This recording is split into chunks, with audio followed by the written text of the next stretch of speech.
Aujourd'hui, on va regarder comment faire ce panneau courbé ready qui est avec deux courbures différentes. Donc, on a vraiment le panneau ici qui aurait une double courbure, puis ensuite, on aurait des raidisseurs qui suivraient cette double courbure-là.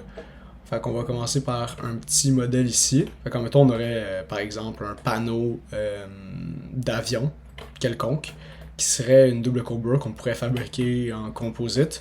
Ben, on voudrait le modéliser pour les raidisseurs. Donc, ce qu'on commence par faire, on fait un plan ici. On va devoir dessiner,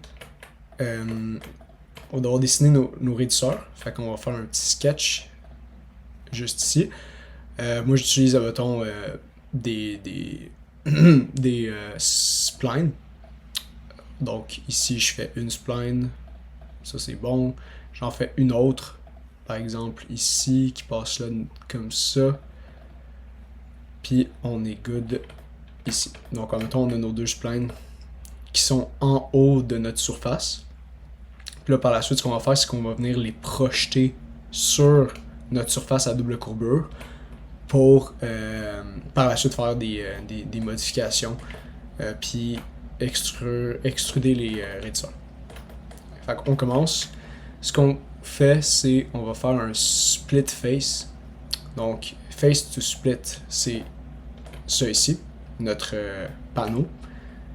Puis le splitting tool, ça va être une des deux courbes. Fait que dans le fond, lui, on a le choix de extend. Ce qu'on va faire, et on fait OK. Puis là, ça vient comme projeter notre courbe, celle-là ici, dans sur cette surface-là. Donc, on va faire la même chose pour l'autre. Fait qu'on va faire split face, face to split, splitting tool, et voilà. OK. Oups, en fait, je viens de faire une petite erreur. Il faut, quand on fait split face, maintenant qu'on a deux surfaces, on va venir sélectionner ces deux surfaces-là qu'on veut couper avec cet outil-là. Comme ça, maintenant, on se ramasse vraiment avec ce qu'on voulait. Maintenant, si j'enlève le sketch, donc là, on voit vraiment qu'on a l'endroit, par exemple, où on voudrait les raidisseurs.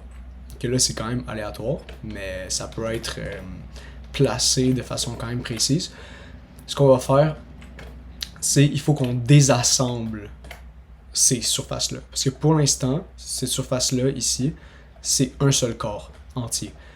Nous, ce qu'on veut, c'est on veut 4 corps différents pour être capable de venir extruder sur les surfaces externes des surfaces. Mais si on a une surface, les surfaces externes, en fait, c'est ceux-là ici. Là où il n'y a pas de matière à côté. Donc nous, ce qu'on fait, c'est qu'on va tout sélectionner au complet, ici. Fait que là, on a tout sélectionné. On va venir unstitch. Donc, ça ici, on vient unstitch.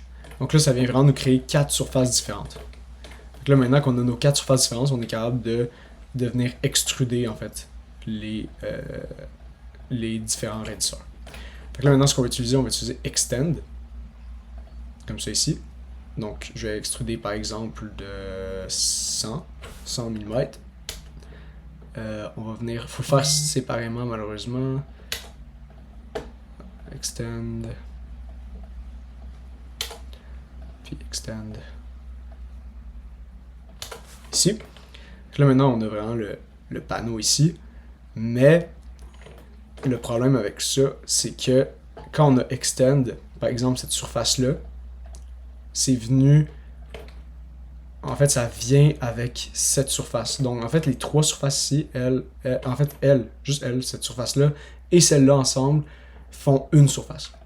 Donc là, maintenant, nous, ce qu'on voudrait, c'est que ce panneau ready-là, donc ce raidisseur, celui-ci, soit un seul body, dans le fond.